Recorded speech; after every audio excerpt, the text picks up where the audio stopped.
Picture this. A loving family torn apart by politics, where holiday dinners turn into battlegrounds and once close relatives become strangers. That's the raw emotional toll Molly McNearney is enduring, and it's a story that hits close to home for many of us navigating today's divided world. But here's where it gets controversial. What happens when your spouse's public battles bleed into your personal life, pitting loyalty to family against deeply held beliefs? Molly, the wife of comedian Jimmy Kimmel, recently shared her heartache on the We Can Do Hard Things podcast, a show hosted by Glennon Doyle that dives into tough real-life topics. As an executive producer and co-head writer for Jimmy's late-night program, Molly opened up about how her husband's ongoing feud with former President Donald Trump has strained her relationships with conservative relatives who support the politician.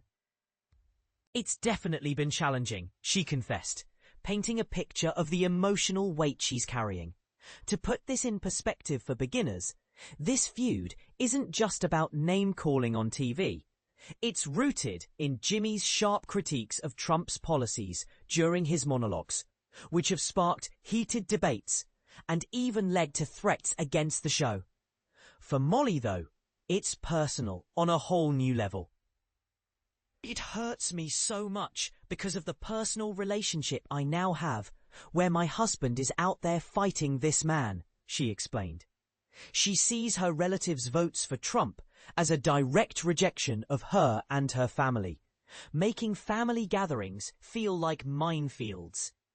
Imagine trying to enjoy Thanksgiving with people who, in your eyes, are undermining your husband's safety and livelihood. That's the kind of tension she's describing. And this is the part most people miss, the deep loss she's experienced. Molly revealed that, unfortunately, she's lost connections with some family members over this divide. This is not just Republican versus Democrat for me anymore, she added thoughtfully. It is, to me, it's family values.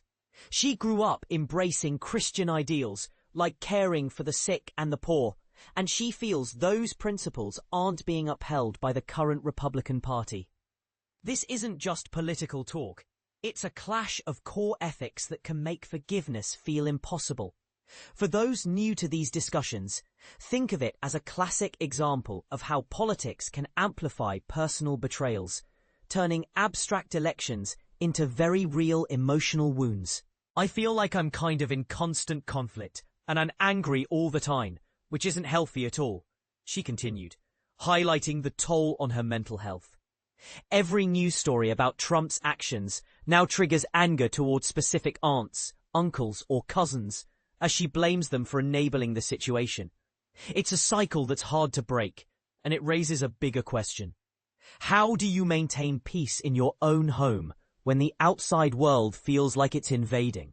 Shifting gears a bit, Jimmy himself chimed in during the podcast to discuss a major scare for his career, the suspension of Jimmy Kimmel Live back in September. Facing the very real possibility that his show might never return, he emphasized wanting to go out on my terms. Being branded a martyr for comedy isn't the worst fate, he joked.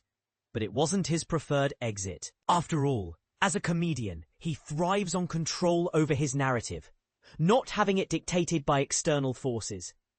He shared that he had in-depth conversations with Molly, who plays a key role behind the scenes, about handling a potential permanent shutdown. I want to end it in a graceful way. I want to have a farewell party with our staff. I want to do all those things, he said, envisioning a proper send-off where he could express gratitude and maybe even deliver some final zingers to his audience. The thought of an abrupt, unjust end was unbearable, especially after nearly 23 years on air. Come January, it'll mark that milestone. For context, that's longer than some people have been alive, and it underscores why wrapping up on your own terms is so important in creative fields. Now let's get real. Is family loyalty more important than political beliefs? Or should we all just agree to disagree? And here's a controversial take. Some might argue that Molly's family is exercising their right to vote freely, and personalizing politics this way only deepens divides. Others might see Ginny's critiques as essential satire in a democracy. What do you think? Does politics have a place at the dinner table? Or should we keep it out to preserve relationships? Share your thoughts in the comments below. I'd love to hear if you faced similar strains in your own life.